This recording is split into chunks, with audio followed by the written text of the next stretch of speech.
grande verdade. Política. CPI da pandemia. Hoje é o ministro Marcelo Queiroga, o ministro da Saúde, Marcelo Queiroga, o atual ministro. E segundo o Tonoli, é mais escorregadio que lambari no Rio. O Marcelo Queiroga está prestando depoimento desde as 10h30 da manhã. Vai longe pelo jeito, né, Tonoli? O que você acha? Hoje, faz mais umas 3 horas. Tinha mais um depoimento hoje, que era o do... Tinha do Antônio Barra, do contra-almirante Antônio Barra, que acabou de ser dispensado, falaram, o senhor não depõe hoje. É o diretor da Anvisa, né? Diretor-presidente da Anvisa. Não tem como, né? Eu não sei porque eles estão marcando 2 pessoas por dia. Não dá tempo, né? Não vai dar. É muita pergunta, muita gente perguntando. E ele tá lá, tá falando lá. Bom, vamos lá para os destaques, Tonholi. Fazer aquele esqueminha, tá? Dá um destaque, comenta. Dá outro destaque, comenta todo mundo. A roda gira, tá bom? Qual é o seu primeiro destaque de tudo que você ouviu aí desse depoimento do Marcelo Queiroga? Qual é o primeiro destaque que você faz, Tonholi? Olha, pressionado inúmeras vezes, o Marcelo Queiroga se negou a responder sobre receitar a cloroquina contra a Covid. E ele foi muito pressionado sobre a questão se o presidente havia, em alguma vez, receitado a cloroquina. Ele não admitiu nem que o presidente defendeu publicamente, como todos nós ouvimos, a cloroquina, nem isso ele admitiu.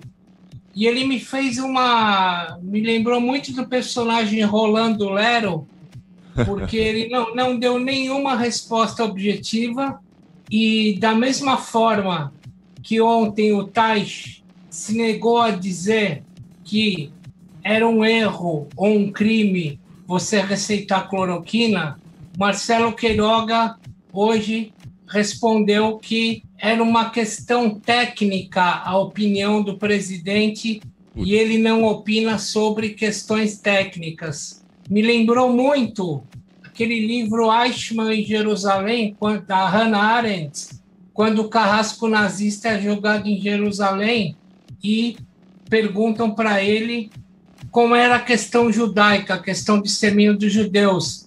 Ele falou que ele não sabia de nada, que tudo era uma questão técnica, que ele só assinava papéis. Uma boa lembrança, uma boa comparação, né? Perguntaram para ele se ele se sentia culpado, né? Se ele sentia remorso, né? Por ter participado do envio de judeus, né? Para as câmaras de gás, né? E ele deu essa resposta evasiva, horrível, né? Você acabou de falar, Tonholi. Ele fazia parte de uma engrenagem técnica e ele não se sentia responsável pelas mortes. Então, Marcelo Queiroga disse hoje várias vezes, eu poderia anotar mais de 20 vezes, que o fato de o presidente defender cloroquina e ele não, é uma questão técnica do presidente. Paulo Tadeu, é impressão minha ou sou eu que não aguento mais ouvir falar de cloroquina, se cloroquina pode ou não pode usar? Por que essa discussão ainda existe, Paulo Tadeu?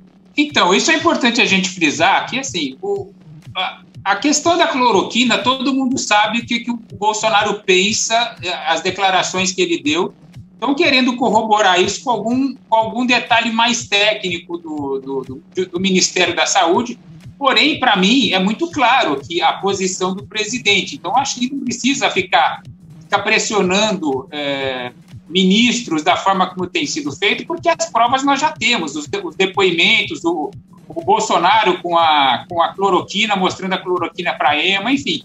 A gente tem diversas manifestações, diversas palavras do presidente Bolsonaro defendendo a cloroquina, então acho que essa questão de você ficar pressionando o ministro é só se você quiser prender o ministro também, no caso, o ministro Pazuello, que hoje teve uma aula de como é que você escorrega, como é que você sai, como é que você se transforma em ministro sabonete para escapar de perguntas mais duras, né? Então, acho que se o Pazuello estava querendo ter uma aula, ele teve uma aula hoje de como driblar a CPI. O que eu imagino é que o Pazuello talvez não tenha capacidade mental para fazer isso que o Queiroga tenha feito hoje.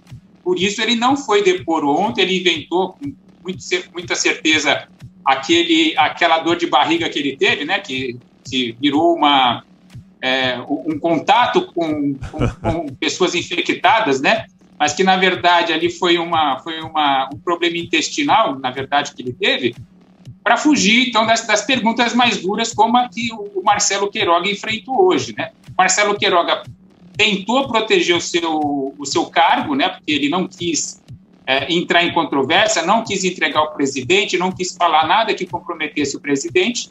Então, nesse momento, ele continua ministro e o Bolsonaro, com certeza, vai recebê-lo para um almoço, um café da manhã e dar um abraço nele de agradecimento. A minha impressão é que, obviamente, o Pazuello ganhou tempo, né? Se ele fosse depor ontem, ele não estaria preparado para sabonetar como foi o Queiroga hoje. Mas a pergunta que eu jogo para vocês é: vocês esperavam algo diferente? Porque ele estando no cargo que ele está, né, à frente ali da pasta da saúde, eu de fora não esperaria algo diferente do que um alinhamento, uma tentativa de proteção ali do executivo. Sim, ele fez o trabalho dele, com certeza.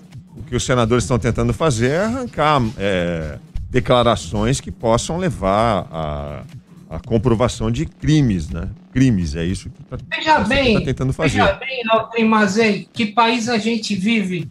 Não está na pauta, mas eu vou comentar as 25 mortes que ocorreram hoje no Rio de Janeiro, numa operação que começou há 8 horas atrás, um policial e supostos 24 bandidos.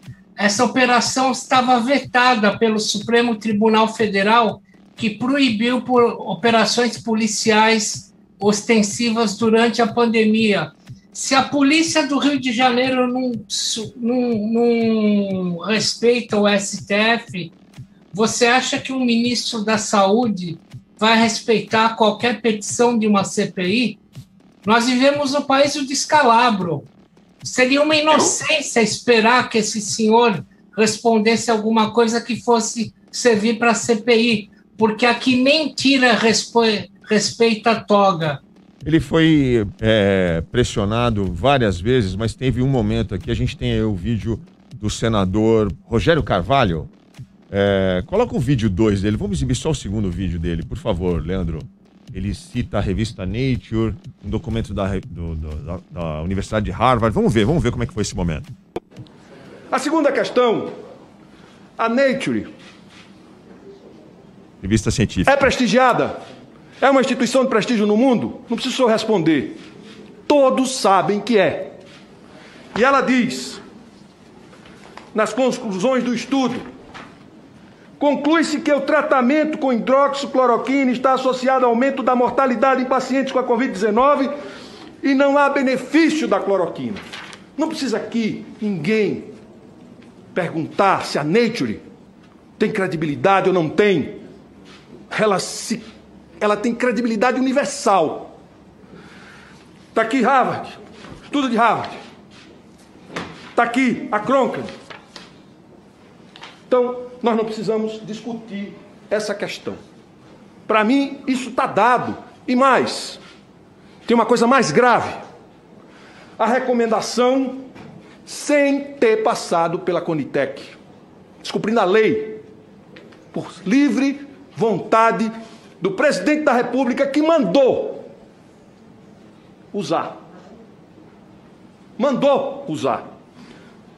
Colocando em risco a vida das pessoas. Esse aí foi o senador Rogério Carvalho, ele é do PT de Sergipe. Ele é médico, tá? Ele é médico com doutorado e mestrado pela Unicamp. E, de novo, a questão batendo em cima da tecla da cloroquina, né? Do uso, da recomendação da cloroquina no tal tratamento precoce.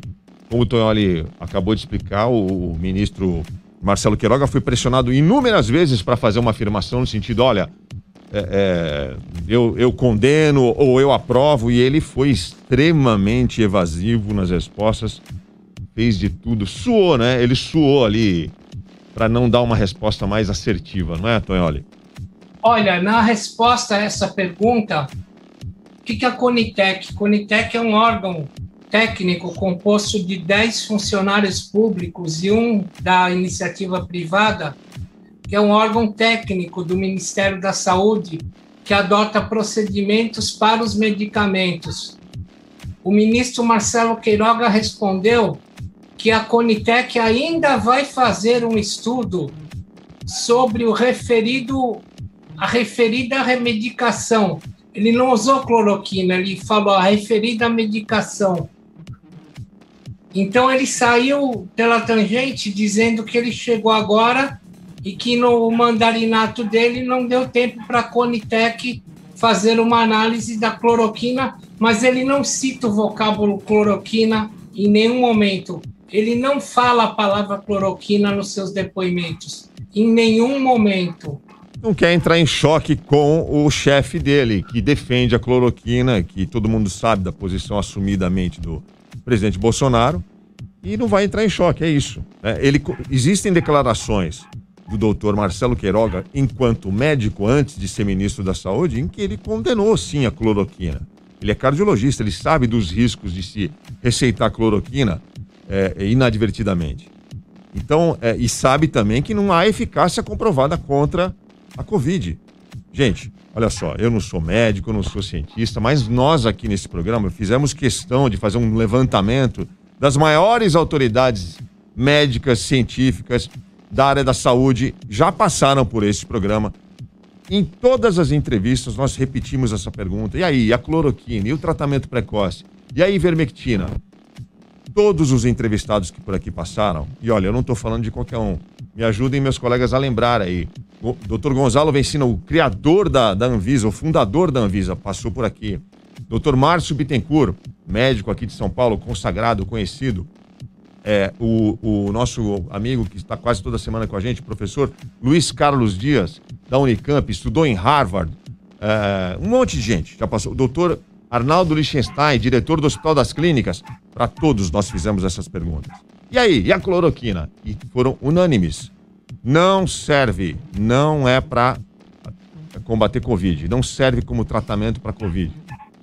E tem mais, né, Aldrin? O próprio laboratório diz o quê?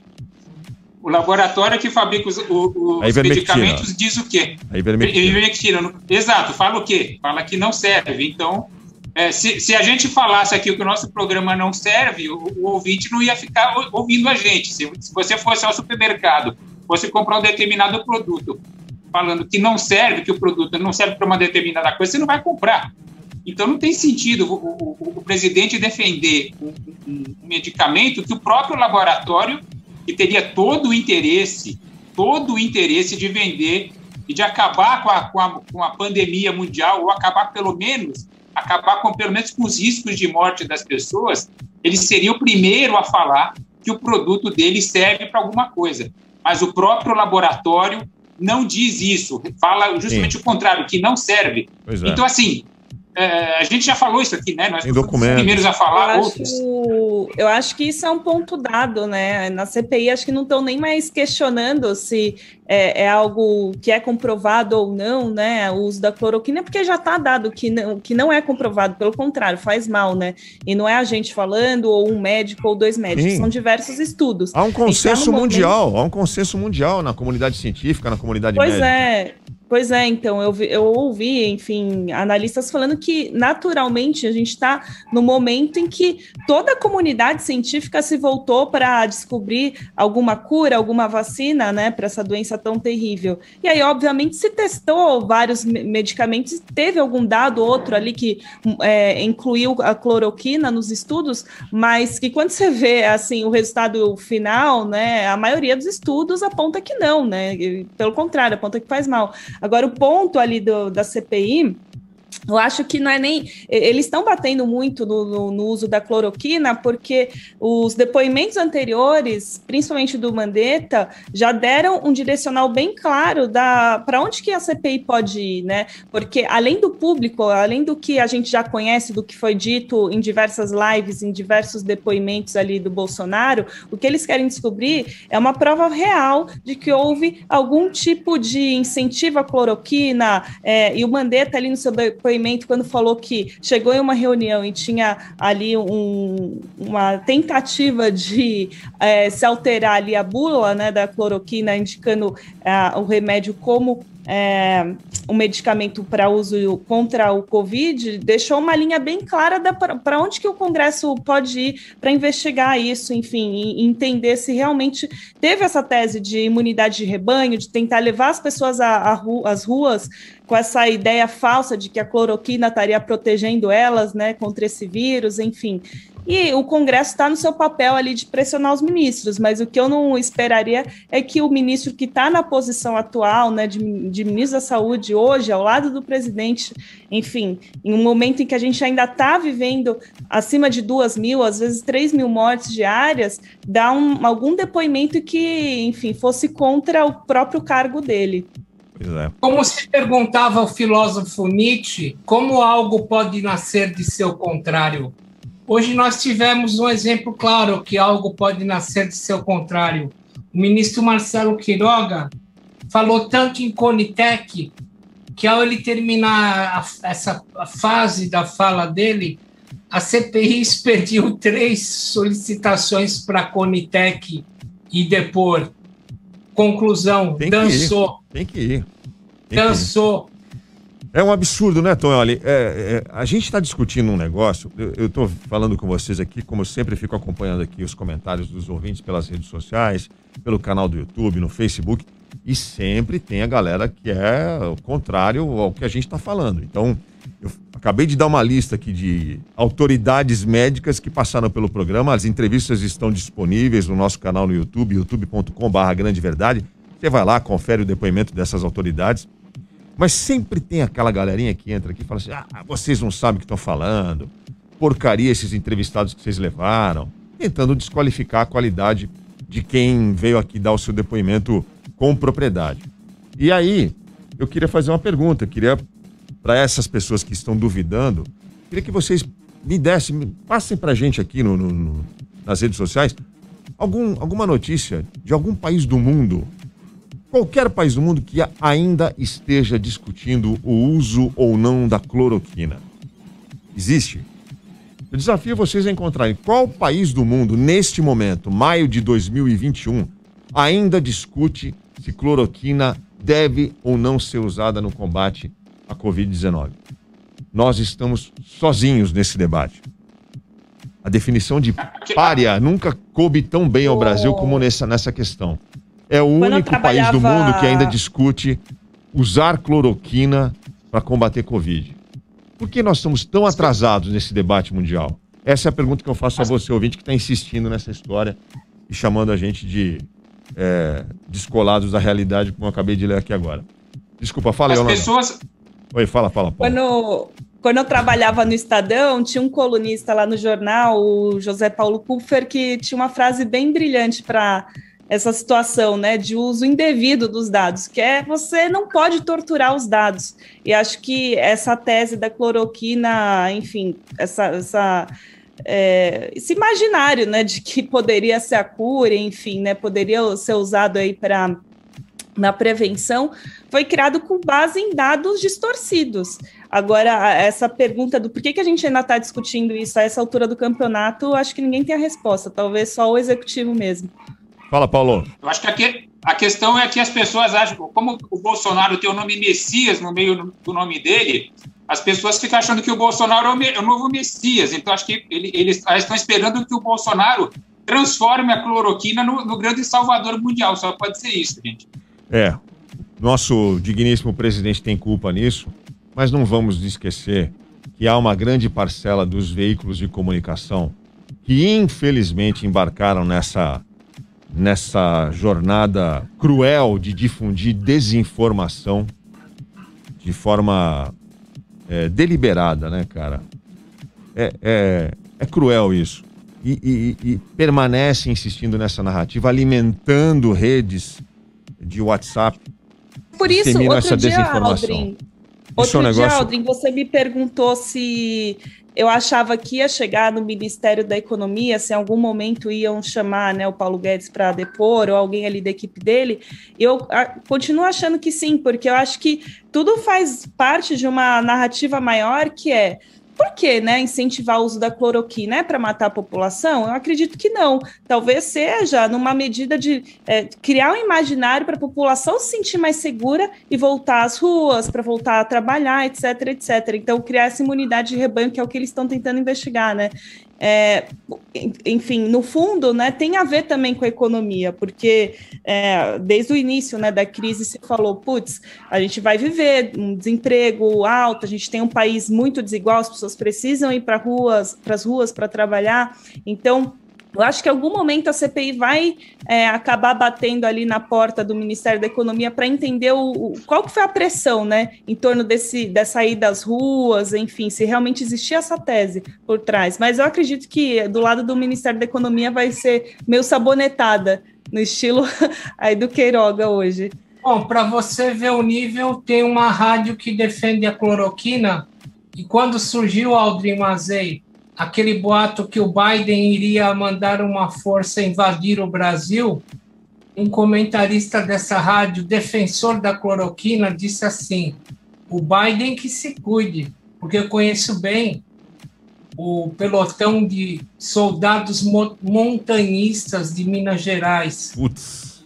Ninguém consegue subir nas montanhas de Minas Gerais. Os Estados Unidos que se cuidem. Esse é o nível.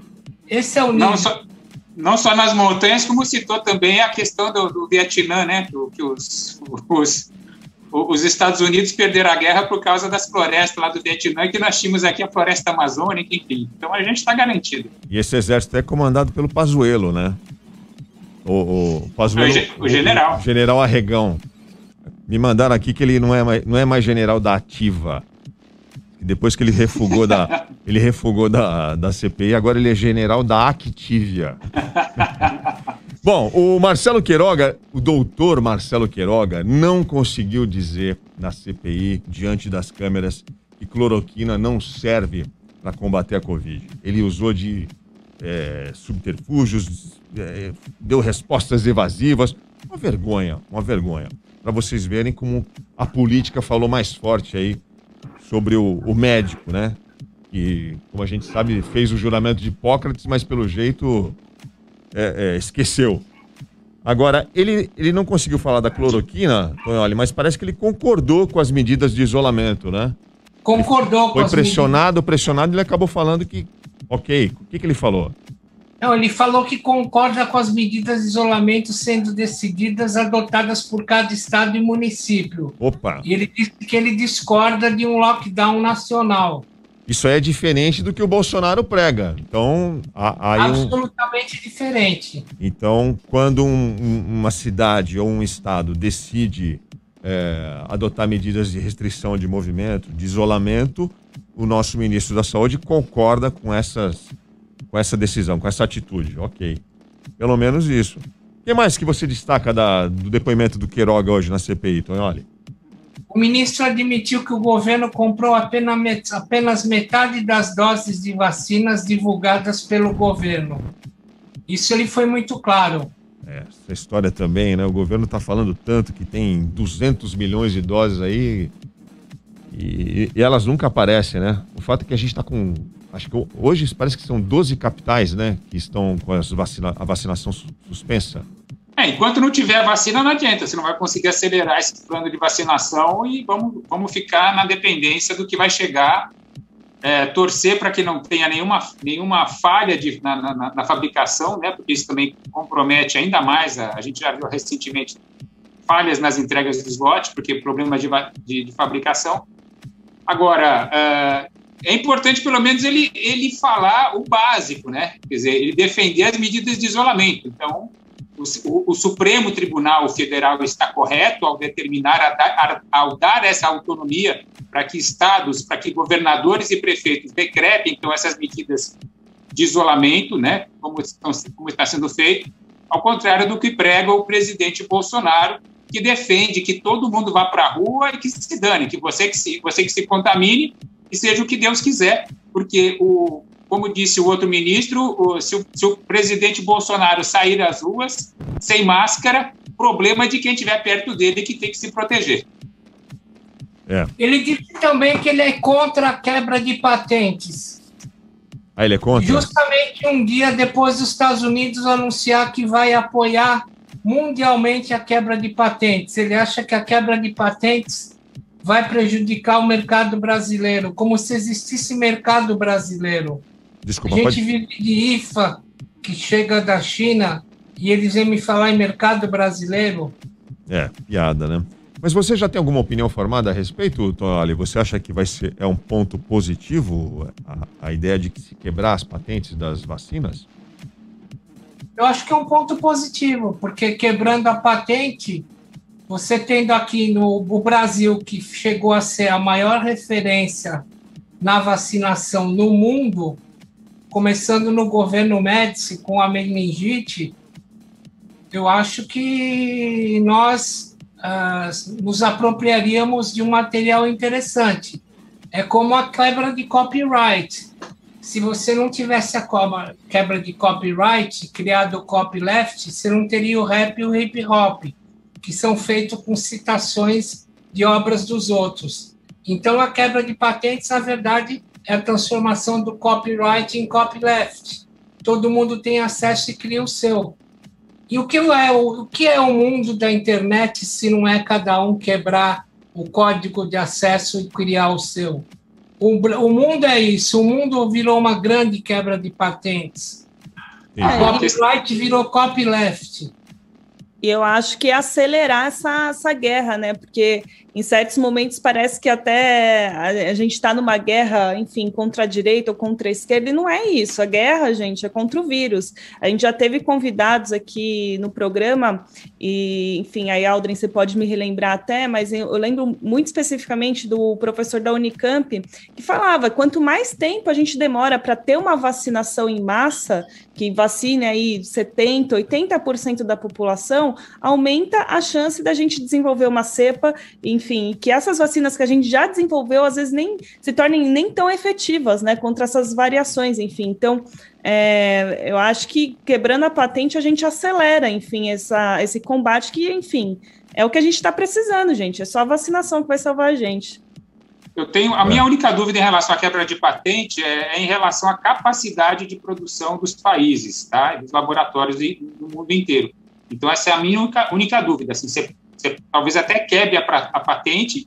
A dúvida é se os laboratórios no mundo teriam capacidade de produzir as vacinas no ritmo que a gente está precisando. Porque, no meu ponto de vista, nós já temos vacinas, em tese, as vacinas. A questão é a capacidade de produção para entregar essas vacinas na velocidade que a gente precisa. Eu já li de alguns especialistas que talvez a quebra das patentes só não resolva a questão a curto prazo, porque haveria necessidade da transferência de tecnologia e de insumos que estão cada vez mais escassos no mundo inteiro. Mas esse é um outro debate, a gente vai discutir isso com especialistas, já temos convidados aí sendo agendados para a semana que vem, e aí a gente fala melhor sobre o tema. Vamos falar sobre a tese da imunidade de rebanho, que parece que foi bastante comentada. A Yolanda trouxe o assunto agora há pouco para a mesa. Vamos falar sobre isso, porque é um ponto muito sensível e alguns senadores estão tentando arrancar, né, dos depoentes que estão passando ali pela CPI.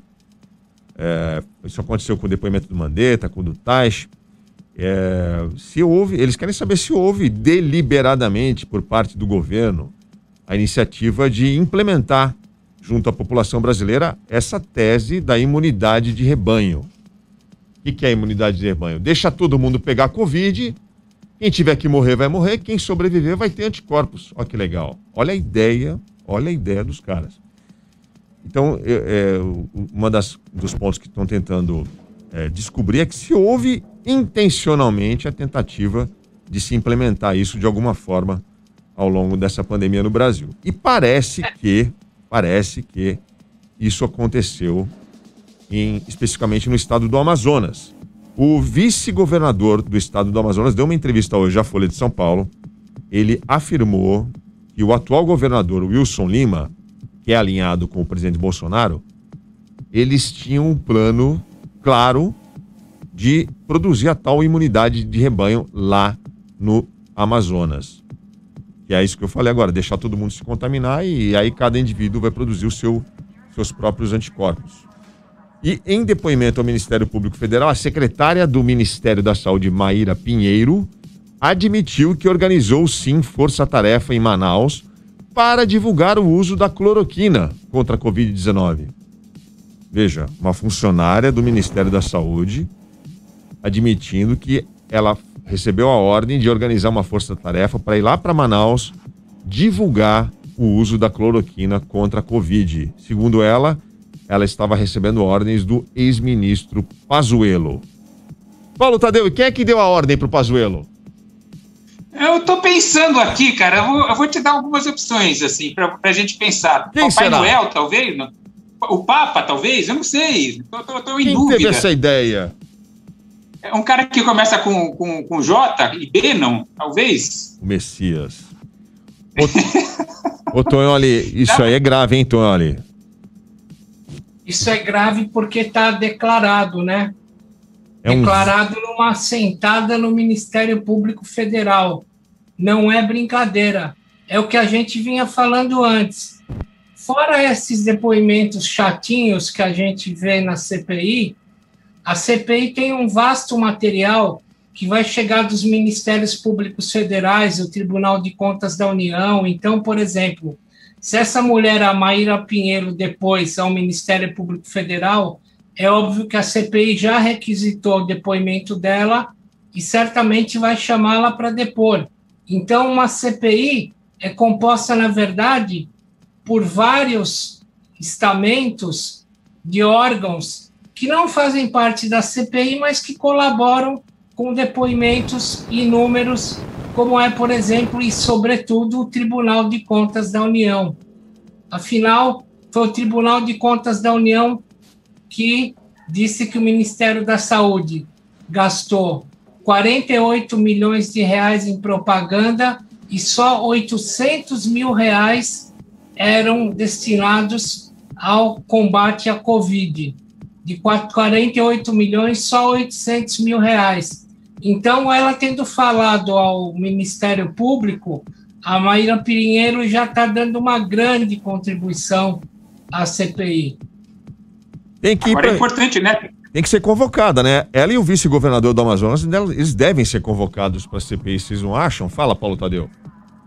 Não, com certeza devem ser convocados. Agora, a gente não precisa ir muito longe, a gente vê o comportamento do presidente falando o que ele fala, né? Se o presidente pede para todo mundo ir para a rua, que ele não está preocupado, que ele só está preocupado com a economia, logicamente, assim, são coisas, nesse momento, excludentes. Se você cuidar só de economia, você mata as pessoas. Então, assim, para mim, está claro que o presidente aposta, ou apostava, né, ou aposta ainda, nessa questão dessa imunidade de rebanho. Como ele falou, assim, é uma guerra e na guerra as pessoas morrem. Então, o que eu posso fazer? Eu não sou coveiro, né? Ele já deixou claro várias vezes.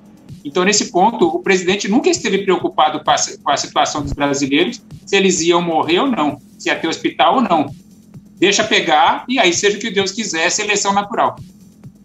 E a CPI só está começando, hein, gente? Olha, você que não tem tempo de acompanhar os longos depoimentos que estão rolando na CPI, mas quer ficar por dentro do que está acontecendo, minha sugestão, vai lá no nosso canal, youtube.com/grandeverdade, todo dia tem lá um vídeo resumindo esses comentários, a análise dos principais destaques do dia nos depoimentos da CPI. Então você fica informado assistindo 5, 6 minutos de um vídeo que a gente coloca todos os dias lá no nosso canal. Vai lá, tem que digitar youtube.com/grandeverdade, se inscreve, clica no sininho, você vai receber lá os avisos quando a gente subir o vídeo para você ver, tá bom?